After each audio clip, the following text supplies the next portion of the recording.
स्वागत दोस्तों आपका अपने चल पे के सामने होते हैं। चलेंगे सबसे पहले सबसे बड़ी चुनाव को बताएंगे दोस्तों। बिहार विधानसभा चुनाव को लेकर इस वक्त की सबसे बड़ी अपडेट सामने आ रही है, जहां पर तेजस्वी यादव ने पार्टी के सारे वरिष्ठ नेताओं को सीधा ऑनलाइन लिया संपर्क में, और इसके बाद क्या क्या बोले हैं तेजस्वी और किस तरीके से कल की होने वाली है तैयारी, डिटेल में जानकारी अब तक पहुंचाएंगे दोस्तों। और आरजेडी के नेता ने एक ऐसा बयान दे दिया, नेपाल से बिहार की तुलना करते हुए अधिकारियों को चेतावनी की। अब इस मामले को लेकर जेडीयू समेत बीजेपी सबके सब भड़के पड़े हैं दोस्तों, और बताएंगे कैसे बिहार में जनता दल यूनाइटेड के नेताओं के घर पर छापे पड़ने की बड़ी जानकारी सामने आई है। कांग्रेस ने डिटेल मांगना शुरू कर दिया है। इसी के साथ में एक एक करके सिलसिलेवार तरीके से बिहार विधानसभा चुनाव की पल पल की पूरी अपडेट आप लोगों तक लगातार पहुंचाते रहेंगे दोस्तों। लेकिन उससे पहले अगर आप भी मानते हैं कि बिहार में सत्ता परिवर्तन होने से कोई नहीं रोक सकता, तो इस वीडियो को लाइक करके लाल बटन दबाकर चैनल को सब्सक्राइब करके बेल आइकन दबाकर कमेंट बॉक्स में अपनी राय जरूर लिखकर बताएगा दोस्तों, और ज्यादा से ज्यादा वीडियो को शेयर कीजिएगा। चलते हैं सबसे पहले सबसे बड़ी ब्रेकिंग न्यूज अपडेट की तरफ, जहां पर बिहार के विधानसभा चुनाव के मद्देनजर तेजस्वी यादव किसी भी तरीके की कोई कोताही नहीं बरतना चाहते हैं। यही बड़ा कारण है कि तेजस्वी यादव ने अपने पार्टी दफ्तर से सारे बड़े नेताओं को सीधा कांटेक्ट किया है दोस्तों। आपको बता दें कि जो खबर है उसके अनुसार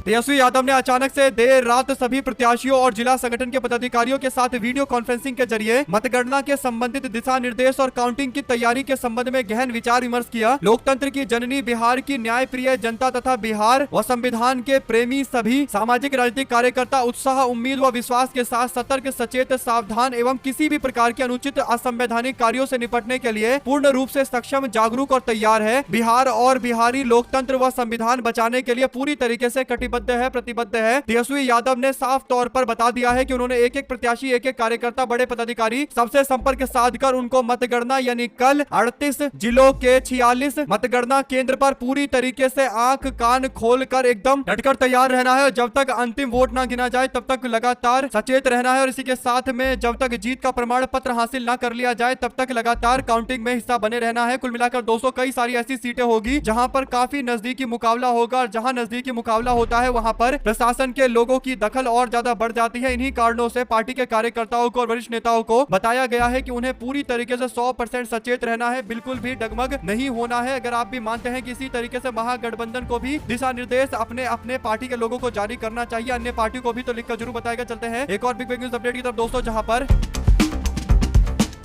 आरजेडी के एमएलसी सुनील कुमार सिंह ने कल आने वाले विधानसभा चुनाव के रिजल्ट से पहले एक बड़ा बयान देकर नया विवाद उपजाया है दोस्तों। उन्होंने कहा है कि इस बार का मतदान बदलाव के लिए हुआ है। 2025 में तेजस्वी की सरकार बनने वाली है। इस बार 2020 के सारे 4-4 घंटे मतगणना रुकवाने वाले कामकाज नहीं चलेंगे। अगर फिर से वैसा ही 2020 वाली हरकतें की गई तो फिर बिहार की सड़कों पर नेपाल जैसा नजारा देखने को मिलेगा। अगर गड़बड़ी हुई तो या तो हमारा उम्मीदवार बाहर आएगा या फिर अधिकारी बाहर आएगा। अधिकारी सचेत हो जाओ, कहीं कोई गड़बड़ी नहीं होनी पाए। सुनील कुमार सिंह ने प्रेस कॉन्फ्रेंस करके एग्जिट पोल पर सवाल उठाते हुए इसे साजिश बताया। उन्होंने कहा कि 11 नवंबर को कुछ वोटर्स लाइन में थे, तभी एग्जिट पोल शुरू हो गए थे। ऐसा लगता है कि सब मिलकर एनडीए को जिताने में लगे पड़े हैं, लेकिन कितनों कुछ कर लो, बदलाव तो बिहार में होकर रहेगा। और परिवर्तन के लिए जब लोग वोट देकर आए हैं तो डब्बे में से भी परिवर्तन की ही चिट्ठियां निकलेंगी। आप क्या समझते हैं दोस्तों? सुनील कुमार सिंह की ओर से बिहार को नेपाल बनाने की जो धमकी दी गई है, और एक तरीके से प्रशासनिक लोगों को सचेत रहने के लिए बोला गया है, और जहाँ पर एकदम नजदीकी मुकाबला हो रहा है वहां पर किसी भी तरीके से ईवीएम और वीवीपैट के साथ साथ जितनी भी बैलेट पेपर की पर्चियां हैं उनमें कोई भी किसी भी तरीके की धांधली ना हो पाए। इन्हीं बातों को ध्यान में रखकर आगे बढ़ना है दोस्तों। ऐसे में 2 शब्द जरूर लिखकर बताएगा, ज्यादा से ज्यादा वीडियो को शेयर कीजिएगा इस पूरे मामले पर। सुनील कुमार के द्वारा दिए गए इस बयान पर आपकी क्या प्रतिक्रिया है दोस्तों, लिखिएगा जरूर। चलते हैं एक और बड़ी अपडेट की तरफ, जिसमें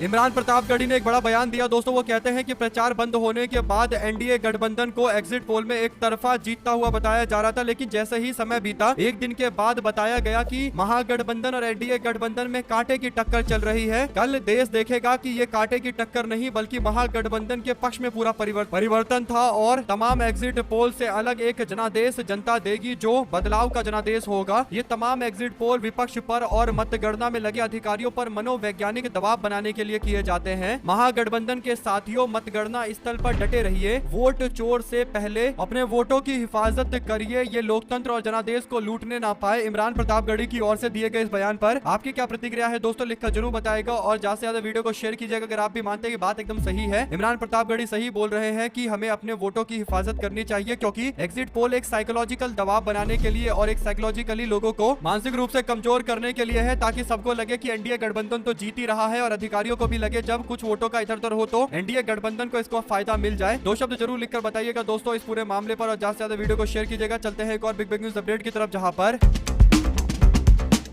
बिहार कांग्रेस ने एक बड़ा सवाल उठाया है। बिहार कांग्रेस कहती है कि बिहार चुनाव में सत्ता की गोद में खेल रहे चुनाव आयोग का असली चेहरा एक बार फिर से बेनकाब हो गया है। चुनाव के दौरान डुमरांव विधानसभा में अडानी के कथित वकील व जेडीयू के प्रत्याशी राहुल सिंह के यहां पर पुलिस ने छापेमारी करके करोड़ों रुपए बरामद किए, लेकिन अपने आकाओं के इशारे पर चुनाव आयोग ने पूरे मामले को दबा दिया। चुनाव आयोग इस पर जवाब दे। जेडीयू के प्रत्याशी राहुल सिंह के यहाँ पर 2 बार छापेमारी हुई। उस छापेमारी में क्या चुनाव आयोग को बरामद हुआ ये बताना चाहिए। इस छापेमारी की खबर मीडिया और जनता से क्यों छुपाई गई और किसके इशारे पर ये छापेमारी करवाई गई? क्या खबर छुपाने के लिए प्रधानमंत्री और अडानी का भी दबाव था? क्या ऐसे धन पशुओं के साथ मिलकर मतगणना में भी वोट चोरी का कोई प्लानिंग है? इन सारे सवालों का जवाब अधिकारियों को देना है, प्रशासन के लोगों को देना है। दोस्तों बिहार कांग्रेस बोली, कहा लोकतंत्र अभी जिंदा है, जवाब तो देना पड़ेगा। यानी बिहार चुनाव के दौरान इस तरीके से छापेमारी हो रही है और पता भी नहीं चल रहा कि छापेमारी में क्या क्या बरामद हुआ है और मीडिया में रिपोर्टें तक नहीं छप रही है। दोस्तों ऐसा लगता है कि एकदम कोऑर्डिनेशन के साथ में यानी एकजुटता के साथ में काम कर रहे हैं, चाहे प्रशासनिक अधिकारी के लोग हो, चाहे बड़े बड़े तथाकथित जो अपने आप को नेशनल मीडिया बताते हैं वे लोग हो, और जानकारियों को भी छुपा दिया जाता है, गड्ढे में गाड़ दिया जाता है। 2 शब्द जरूर लिखकर बताएगा इस मामले पर। साथ साथ राष्ट्रीय जनता दल ने भागलपुर जिले के मतगणना केंद्र के अंदर सीसीटीवी कैमरा नंबर 7, 27 दोनों कैमरों में कहलगांव विधानसभा क्षेत्र के ईवीएम वाले स्ट्रॉन्ग रूम का फीड मिल रहा था लगातार, लेकिन बाद में घंटों तक ये फीड मिलना बंद हो गया। ऊपर से नीचे तक कोई भी अधिकारी कुछ भी जवाब नहीं दे रहा है। इतना ही नहीं, इसे जल्द से जल्द ठीक करवाने का भी घंटों से कोई भी प्रयास नहीं किया जा रहा। यह क्या अंधेरा मचा रखा है? चुनाव आयोग बिहार के सीईओ यानी चीफ इलेक्शन ऑफिसर के साथ साथ chief election commissioner of India को भी टैग करके इस मामले पर जवाब देने के लिए बोला जा रहा है। दोस्तों इलेक्शन कमीशन ऑफ इंडिया की ये जिम्मेदारी है कि वो कहीं भी ईवीएम के स्ट्रॉन्ग रूम के बाहर सीसीटीवी के कैमरे को बंद होने से बचाए, ताकि लोग लगातार मॉनिटरिंग करते रहे कि ईवीएम के साथ कोई छेड़खानी तो नहीं की जा रही है। लेकिन 2 कैमरे बंद होने की सूचना मिली और घंटों तक इस पर जब सवाल उठाया गया तो अभी तक कोई अपडेट नहीं मिली है। 2 शब्द जरूर लिखकर बताएगा दोस्तों इस पूरे मामले पर कि क्यों कोताही बरती जा रही है, क्यों नहीं इतने घंटे के बाद भी ठीक ठाक नहीं किया जा रहा। साथ साथ बीजेपी के प्रदेश अध्यक्ष काउंटिंग से पहले जेडीयू कार्यालय पहुंचे। दरअसल हुआ ये कि